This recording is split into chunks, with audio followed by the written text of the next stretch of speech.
What is going on, everyone? I'm Sir James from GamerFuzion.com, and I'm here to give you my review on the Fallen Enchantress Legendary Heroes. Now the main question is, what are the improvements from the original to this standalone expansion? The improvements include 2 new factions, fame, new leveling system, new tactical battle maps, new monsters, more magic, new quest items and equipment, huge maps, updated graphics engine, updated user phase, and lots more.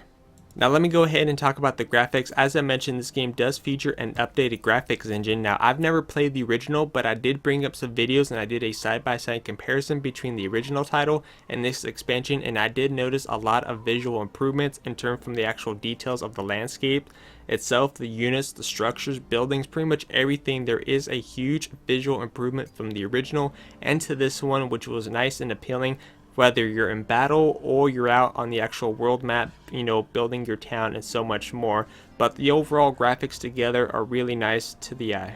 Now let me go ahead and talk about the gameplay. The gameplay is actually pretty cool. In the game you have what's called a general. In the beginning of the game you're able to choose from 10 different characters which have their unique backstory and of course ability as well. Some could be skilled in archery, some could be a warrior, defense style class, and all the basic stuff. And you're also able to create your own personal unit, which I think is pretty cool.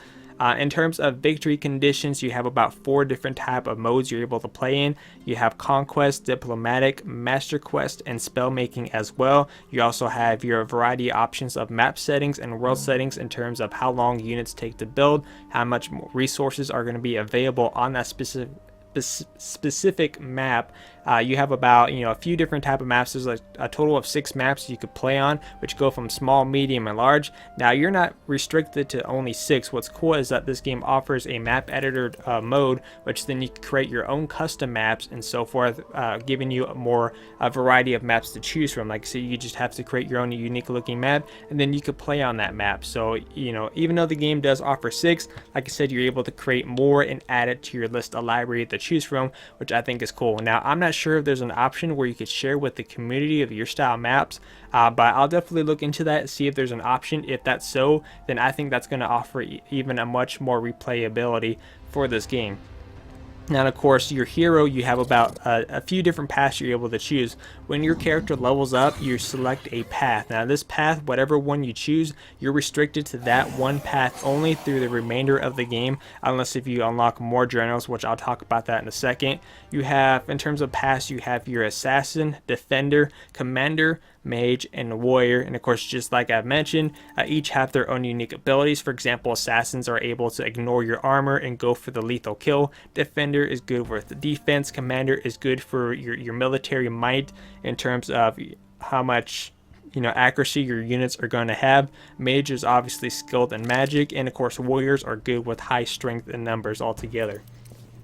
Now, in the game, you build pretty much a settlement. When you first start out the game, you figure out where you want your settlement to be in, and there's a few different things you have to be aware of while you're playing this game. Your guilder, which is pretty much the amount of gold and your income that you're getting in the game. Your growth, research, production, unrest, food, and mana. For example, if the amount of gold is running low because you have your tax set up too high or too low, you're gonna have like this little screen that says your income is too low, you can't build any military forces, try relieving some of your units and so forth. And of course, your food and stuff like that. I mean, the happier your town, your settlement is, the much more better it's going to play out for you, because the more you could do research, the more units you could build and so forth, and the bigger fame you get, people are actually going to come and join your army. You're going to get more generals to add to your collection, which I think is pretty cool. And when they level up, you can select what kind of path they want to take. So let's say, for example, your character, the one you chose, maybe you chose to play as a defender, your fame starts building up, you get another general. Maybe you want that general to be a warrior specific class, then they could be that warrior specific class and so forth, which I think is pretty cool. Now, of course, like I said, there's a few different ways to play this game in terms of the conditions. Like I said, you have Conquest and all that. Like Diplomatic, you're able to form alliances with the AI, which is kind of a pain at times, but other times, most of the time, the AI will join you. And then let's say if you have multiple factions where you're alliance with, let's say you do one section a favor, and then they're going to look at that, it's like, hey, why'd you trade with that person? Now you're going to be my enemy, and so forth. So you got to be careful and whom you're, being alliance with, and so forth. Now in the game, like I said, you're able to build structures and units. Now it's not like the Age of Empires type of structure. It's more like everything's just put together. You just have to be aware, like I said, of your income, your production, basically that main list that I told you guys. That's what you have to keep an eye out for. Now, like I said, you're also able to build units as well, which is going to add to your military strength.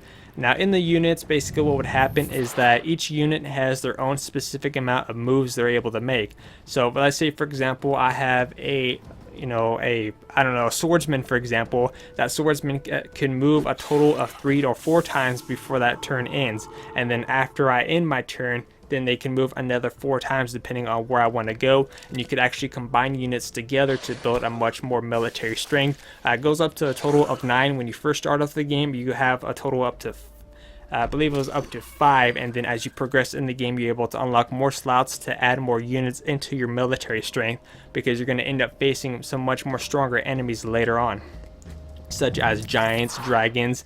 And yes, there are dragons in this game and are crazy hell.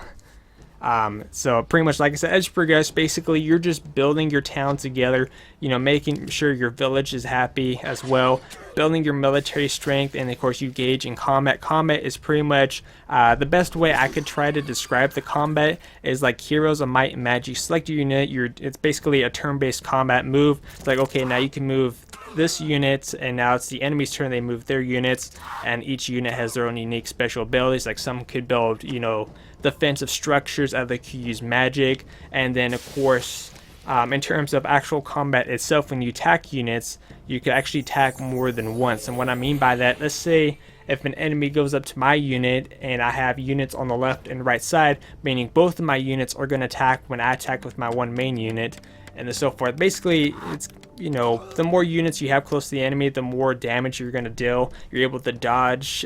Some units are able to resist magic spells and so forth. But like I said, you're pretty much building an economy. You're building your troops together, and these game matches don't even, they're not short matches. These things could take like several hours until you complete just one match, which is what I really like about this game. Because like I said, it's not short, it's really long, but altogether that's the best way I could try to explain the gameplay. There's much more better videos such as the tutorial, because like I said, I'm actually a beginner at this style game. This is my first time playing the style, and the tutorial actually offers a lot of in-depth detail talking about each of the specific structures, unit, what you need to know, and what you need to pay attention is. So if you're actually a beginner in the style game, I would highly recommend checking out the tutorial to actually learn a little bit more about the game together. Now let me go ahead and talk about the sound design. The sound design is actually really good in terms of the actual combat, when structures are getting built, units, the movement of your units as well. But I would say the main highlight in terms of the sound is the game's actual soundtrack. This soundtrack is absolutely amazing, even at times where I'm just sitting on the main menu just listening to the soundtrack, because it's really cool. I'm a big fan of video game soundtracks, and this game has a really nice, unique soundtrack that I did enjoy, and it fit really well in the style game. Such as like when you enter combat, you have a different tone of music that kicks in to fit that little combat feel. Like it really feels like, it fits that actual tone. Or let's say, for example, your fame builds up, you get a new general, or you just leveled up, you get some music that fits into that tone. But altogether, the sound design is great from the actual combat itself. But like I said, the main highlight I would have to say is this game's soundtrack. It has such a unique and one of my new personal favorite soundtracks to add.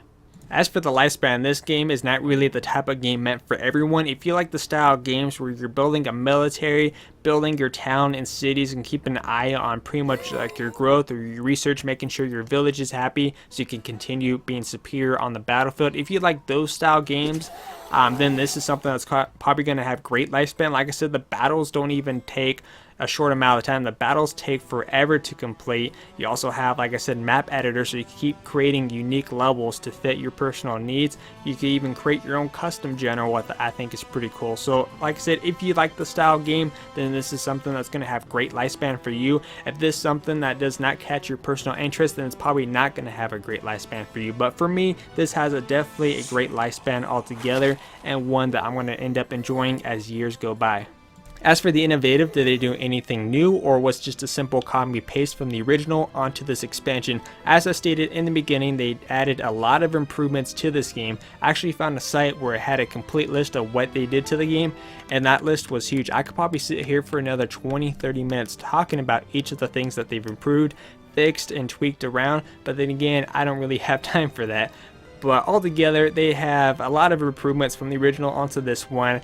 This one played out really smooth. I didn't find any technical issues or anything with this game, which I thought was nice. The fact that this game has a lovely soundtrack to listen to, even if you just have it sitting on the main menu, you really have that nice music. The whole generals keeping your town management together, I thought was really nice, especially for a beginner such as myself. And a really nice tutorial actually teaching you how to play the game and giving you the basics of what you need to learn. I thought that was really well done as well. I would hope to get the actual developers continue on this franchise in the near future, because I can't wait to see what they come up with next. But altogether, I'm going to give this game a 9.5 out of 10. This game is a ton of fun. Worth the pickup. Like I said, if you like the style game, then this is something you're going to enjoy. If this is the style game that you don't like, then this is probably something you're not going to end up replaying over and over again, or probably will not enjoy. But like I said, I'm going to give this game a 9.5 out of 10 from me. Anyways, if you guys would like to see some gameplay footage walkthrough, you can check that out over at GamerFuzion.com. Anyways, I'm Sir James, and remember, GamerFuzion empowers your gaming.